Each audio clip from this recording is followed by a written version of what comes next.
Okay, why don't we go ahead and get started. Thank you everyone for being here today. The last session before the big party tonight. And so thanks very much, I really appreciate that. My name is Chris Kale. I'm a group marketing manager in the Windows Embedded group at Microsoft. How many of you know, when I say embedded devices or embedded systems, how many of you know what that means? That's great. Sometimes a lot of people aren't quite sure what we're talking about. We're talking about all the tons of devices you interact with every day, from ATMs at the bank, retail point of sale systems, handheld terminals, all kinds of devices like that.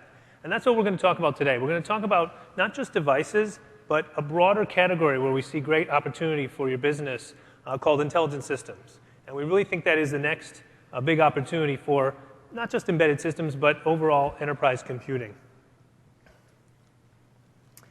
Some of the things I hope you'll be able to take away after we're done here today is understand what do we mean by intelligent systems, understand the technical attributes that go into a good intelligent system and what it's made up of. We'll talk a little bit about customer and industry momentum. Intelligent systems is not just a Microsoft term. It's something we've been working with Intel and others in the industry, so we'll talk about that. And we'll close by going through some of the Microsoft technologies that help enable you to build an intelligent system. The first thing I want to do, though, is throw out a big number, and that number is 50 billion. Harbor Research and IDC Research forecast that there'll be 50 billion connected devices by the year 2020. Now, that's a pretty staggering number if you think about it. It's mind-blowing. And it's not just typical phones and PCs or tablets. By billions of devices, they're talking about handheld terminals, machines inside manufacturing automation machines, point-of-sale terminals, ATM kiosks, smart technologies, a whole bunch of really powerful, interesting devices and form factors. And that's really what's driving this intelligent systems revolution, all these different devices. Just to put it in perspective, the growth of connected devices is pretty staggering. Right now, there's 2 billion PCs on the planet. There's 5 billion phones that people are using. There's actually 7 billion people on the planet, so we're quickly being outnumbered here. And there's 50 billion, as I said, forecasted smart devices, intelligent devices by the year 2020. And then beyond that, they're forecasting 10 trillion different objects and technologies with smart technology in them, ranging from RFID chips to sensors, as well as intelligent smart operating systems, which is what we're going to focus on today. And I got a bit of a trivia question here. There is a year that the number of smart devices surpassed the number of people on the planet. Does anybody know the year that took place? I'll give you an exciting Microsoft Windows Intelligent Systems in Action brochure if you can come up with the year. Or I'll give you a T-shirt or something. I'll come up with something on the fly. Anybody know the year? This is a true fact. So there's a year when the number of intelligent connected devices surpassed the number of people. Guesses? Anyone? What year? 1995? No, a little more recent than that. 2008. Who said that? Well done. Congratulations. Boy, you got it right. Very good. Yeah. I will give afterwards I've got an exclusive speaker T-shirt. You can have that one. You can have mine. That's all I've got. I'm sure we can come up with something else. Yeah, so 2008. So that's very exciting that all these devices are coming online, and it's really making for an exciting time in the industry. So all these devices are really coming about through a number of forces that are driving, a number of technological forces that are driving this change. Excuse me. The first is connectivity. Many years ago, some of the devices we interact with every day now were very standalone. They were an island. We would use them. They would help us out with whatever we were doing. They would collect data, collect information, but they wouldn't talk to anybody else. They would just stand alone on their own. Nowadays, they're no longer an island. They're connected to back-end systems. They're sharing their information with servers, and they're also talking to each other, device to device, and we'll go through that. This idea of big data, all this data that's coming about is both fueling the need for more devices, and the devices themselves are generating the data. Megabytes upon megabytes of data every day are just being churned out by all the devices. Computing power is another factor. As obviously chips get faster and smaller and different form factors, it's allowing much more sophisticated technology to go into many items we never thought about. They can put RFID tags on everything and track everything from when it gets created through to when it gets shipped to when it gets sold in the store. Human interactivity is also driving a lot of the change. We all love connecting through Facebook, through Twitter, driving connections with our friends, colleagues, and business partners. That's helping fuel the need for more and more interaction. And finally, security. As we get more comfortable engaging with devices, and as those devices get more sophisticated, if security wasn't there keeping up with this, we would not feel comfortable using the devices. So security continues to improve and makes us feel more comfortable to use the device. Therefore, we continue to use the device and drive further and further growth in the industry. So those are just some of the factors. There's obviously a lot more, but those are the big ones we see that's really shaping where we're going here. Now, with all these devices, as I said, comes some dramatic change in data. Each device is churning out lots of data. And that is a good thing, we believe. We're not going to look at it as a fearful thing. Oh my gosh, what do we do? Really, data and all the streams that continually come to us are going to help us improve the business. Improve our business, and you can use it to improve your business. We really see data as the new currency of business. Those who can capture it and harness it and do a really good job of taking advantage of it will change their business and grow and help drive their company into greater things in the future. So, but how do we deal with all this data? And what, if we just had devices kind of roaming around out there collecting data, it wouldn't really help us. And that's where intelligent system and the concept of intelligent systems came in and came to be. Now, this definition I have on the screen here of an intelligent system, and I'll go through it real quick. We see an intelligent system enables data to flow across an enterprise infrastructure, spanning the devices where the data is gathered from both your employees and your customers to the back-end systems you have where that data is translated and turned into action.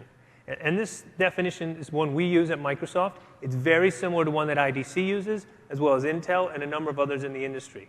So we don't feel like we're alone in this. Everyone's kind of seeing intelligent systems in the same way.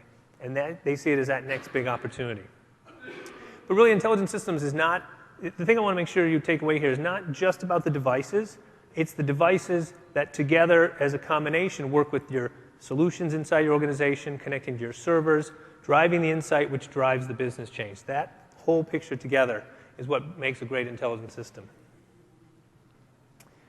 So as we think about intelligent systems and we think about why would a company care about it, I just wanted to kind of represent this very graphically for you. It starts with the devices. Okay, that's what we're starting with today.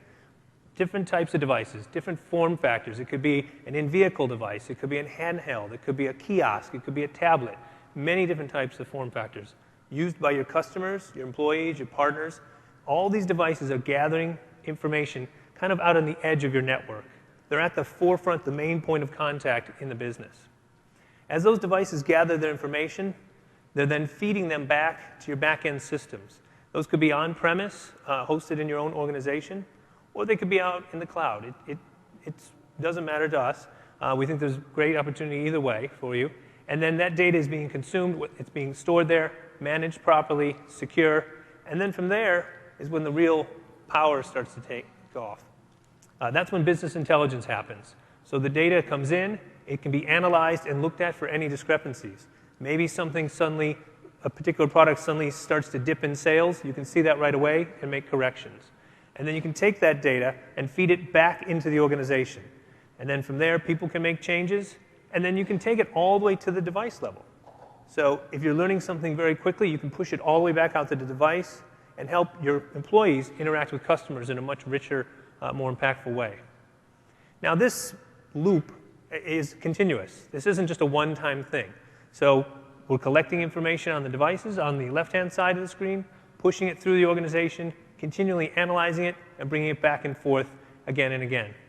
The more this happens, the more rapid this continues to go, the more valuable that data continues to be, and it turns it into real insight and information. So that gives you kind of a visual overview of an intelligent system, conceptually how it works from kind of devices through to the back end. Each intelligent system, beyond that concept, we feel has 6 core attributes, 6 core technology attributes that really makes up an intelligent system. There's both foundational and advanced. Foundational is as it sounds like. These are the basic building blocks to a really good intelligent system. And we see three parts to this. The first is identity. Okay, this is the ability to deliver the right data at the right time, in the right context, to the right person. We're all familiar with this now. Most of us probably have a card key. We can get access to certain parts of our building with the card key. In the future, these devices will be smarter to know, as I come up to a particular machine, maybe the machine will give me certain information. Someone else, as we approach, it changes and gives them certain information on the same machine. We also see a time where the actual devices themselves will have identity. So we met with a customer of ours who deals with large oil manufacturing and processing plants, and they said certain types of machines and vehicles cannot go within a certain radius. And they're exploring how do you actually have triggers that prevent that device from being carried in by mistake. So it would recognize a device in an identity setting. Security is the second foundational attribute. Obviously, all this data you have, you don't want someone who gets their hands on one of your devices to be able to access the data. And when you're collecting the data, you want it to be securely transferred to your back-end systems. So security is a really important part of this as well. Connectivity is the third one. This isn't just about, hey, I'm connected here, this device is connected to this server, isn't that great, and we just push data between the two. Connectivity has to be smart, and in the future, connectivity is going to be all about when do I connect. For example, if you have a situation where you have a fleet of vehicles, maybe some trucks with devices built inside them that are tracking road conditions, driving habits, gas usage.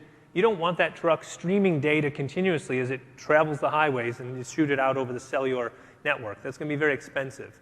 So technology could be put in whereby as the truck reaches a certain point, maybe another one of your buildings, it automatically picks up on a Wi-Fi network and transmits the data at that point.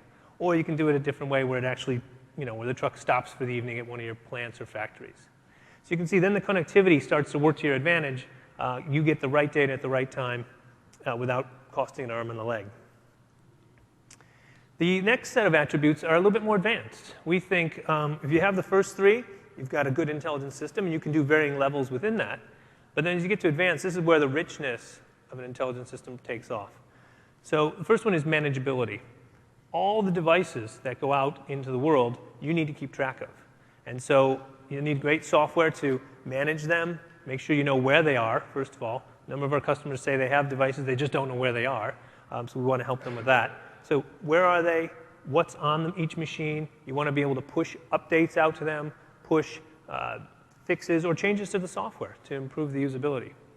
A good example of this is the company Redbox. So my family and I love Redbox, and every time I go to it, I think it must be interesting for them to have to manage all these kiosks. This is the DVD rental company. Hopefully everyone, I just assume people know what Redbox is, but the DVD rental kiosks out in front of all these stores, they have to manage all those. And they don't want to send someone there all the time to make patches or updates or change the interface. So a really good manageability solution will allow them to push updates out directly and make changes on the fly. The fifth one is user experience.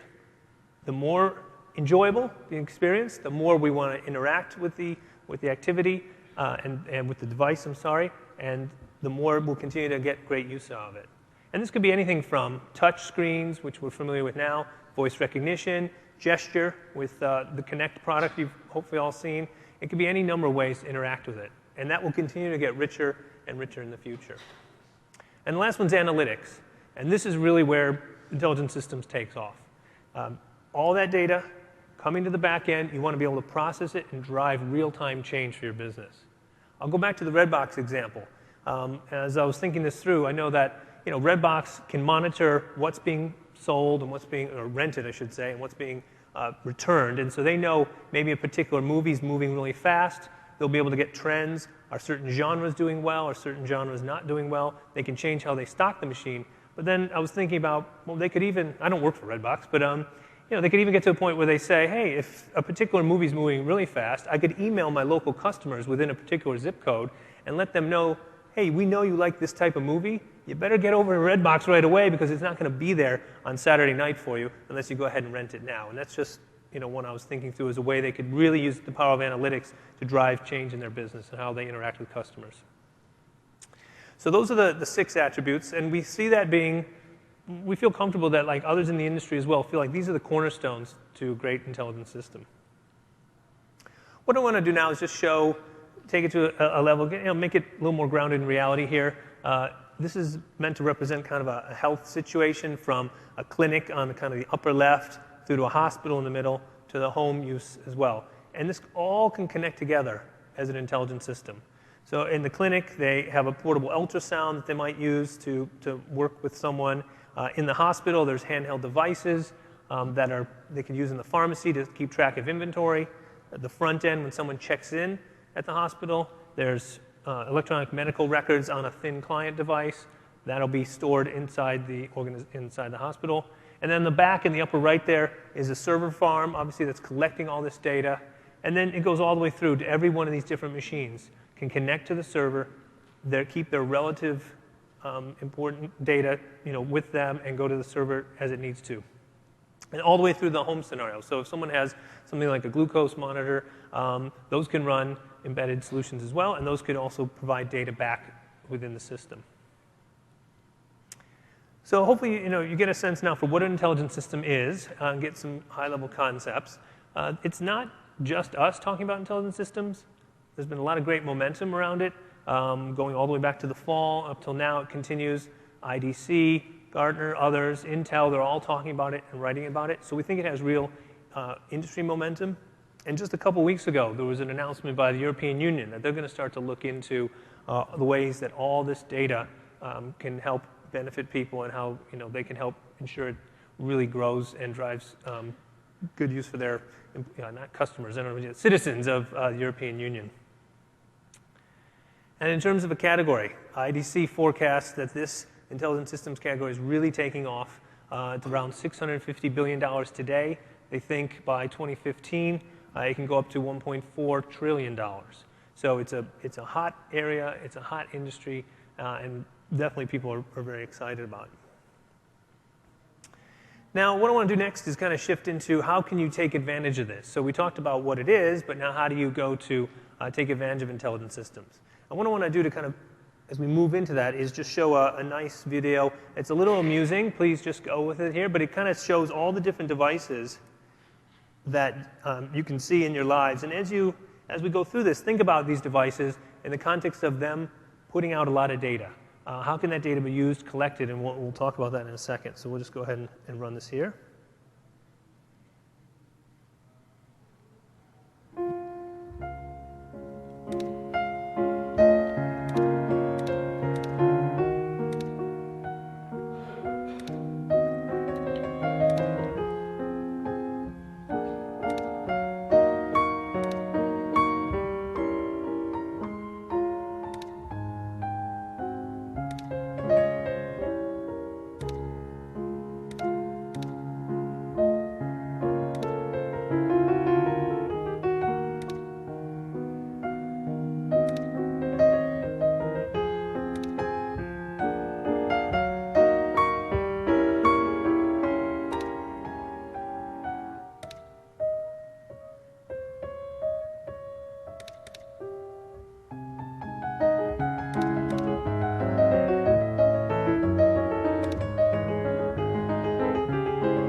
I forgot to say that that is to represent the number of devices in a day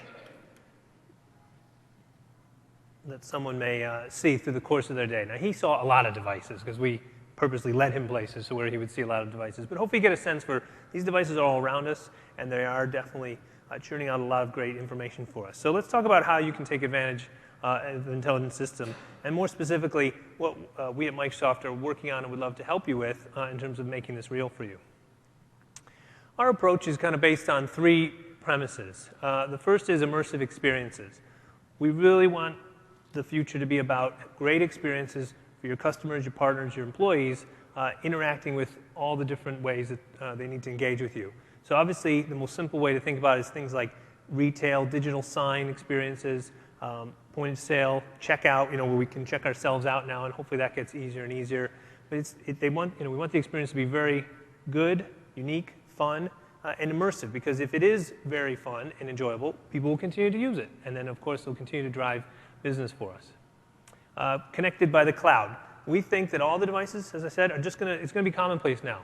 If the device isn't connected now to the cloud, it will be for sure tomorrow. It's a no-brainer, and we see that as being the way forward. And that's where we're going to store all the information, collect and gather, and keep all this together. And we want these experiences connected by the cloud to happen across a world of smart devices. So, as I mentioned, lots of different form factors, lots of different types, shapes, sizes of these devices, and they're already around us today. How you get here, when you came off the airplane, when you checked in at the airport with the little kiosk, that's already happening today, and we can do a lot of things today. So I want to revisit those technology attributes framed in that sense of, what can we do today? So, as we think about the Microsoft products that already exist, and many of the products you may already be using, think about identity. There's Forefront Identity Manager, as well as Windows Server Active Directory. Those could be the ways you manage identity connected through to the different devices. Security, you could have Microsoft Forefront again, as well as BitLocker drive encryption to lock down the actual devices themselves and make sure nobody can get access to that secure data. Connectivity, Windows Azure is a great solution, along with the Microsoft Remote Desktop Protocol and Windows Server Direct Access to ensure safe, smooth, secure connectivity between the devices and the back-end server. Again, products that are already in market today and available.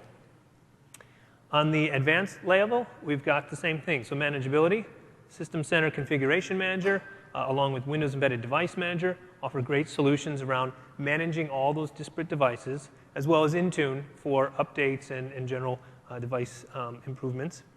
User experience, I mentioned Connect earlier. That's Connect for Windows is available now for people they're already starting to come up with interesting ideas and ways to interact with these devices. And you can also build upon Microsoft .NET and XAML as well. And finally, analytics, a whole range of products there, from SQL Server to SQL Server Stream Insights, SharePoint, and Microsoft Dynamics Microsoft Dynamics products, both CRM and ERP. You can see where if somebody's checking inventory, they'll want that data to go right back to the back warehouse, which is running on Dynamics ERP, and make inventory level adjustments, which would then drive changes to what gets shipped or built, et cetera. So all these products are available today, and they're there to help start you on the road to a great intelligent system. I also want to talk a little bit about the device layer as well, and that's what Windows Embedded is all about. We have a whole raft of different flavors of operating system and solutions to help with your needs on this. So we have General Embedded, so Windows Embedded Standard 7 and Windows Embedded Compact 7. For those of you who want the reliability and the familiarity of Windows 7 in a component or compact form, those are available. We have a system and service offering as well with Windows Embedded Server, which helps bring the power of server into smaller form factors like server appliances where you don't have room for a whole server, or you don't want to even put in the expense of a whole server setup, as well as Windows Embedded Device Manager, which is the product that will help manage the devices.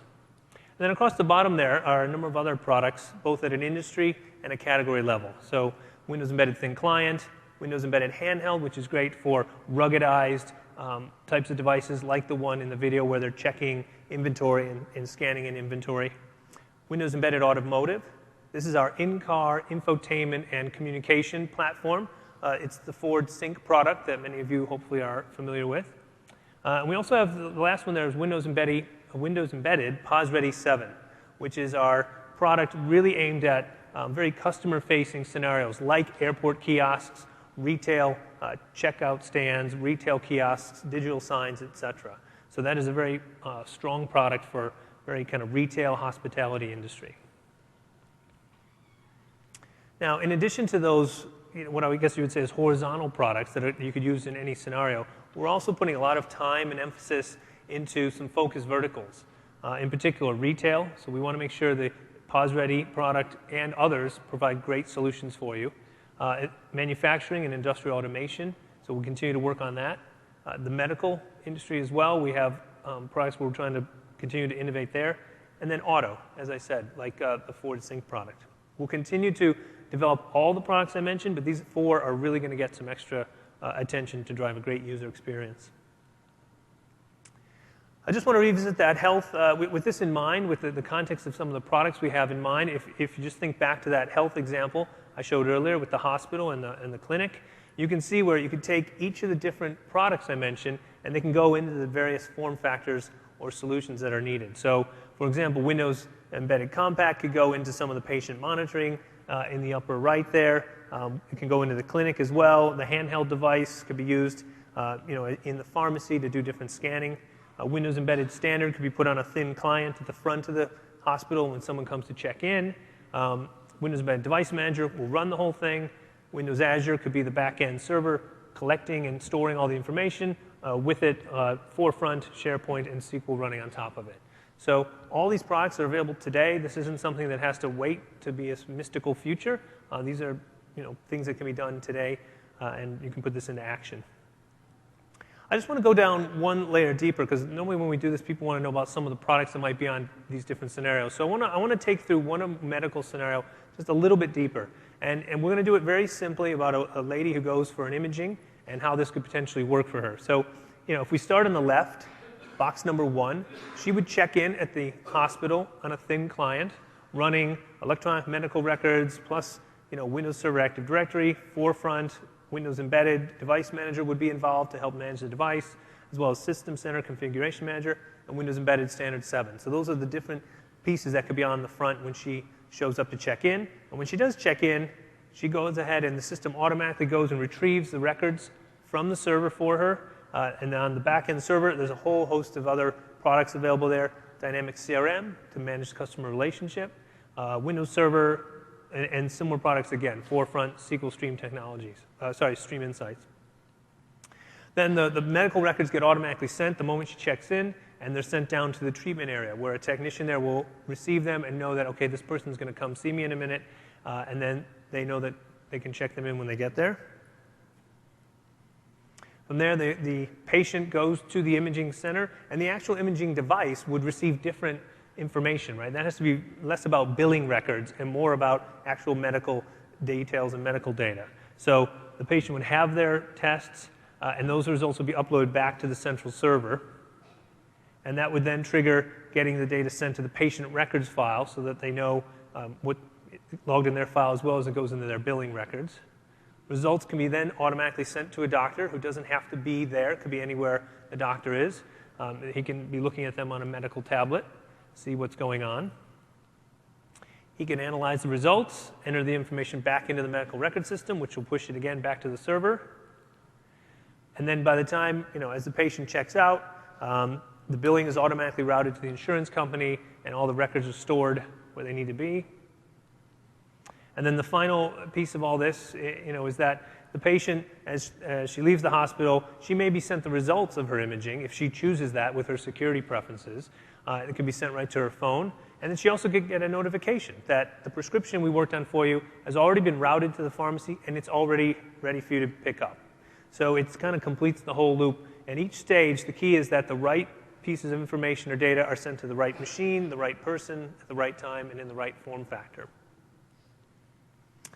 So that gives you, again, simple overview of kind of how intelligent systems can work and how it can be put into practice today.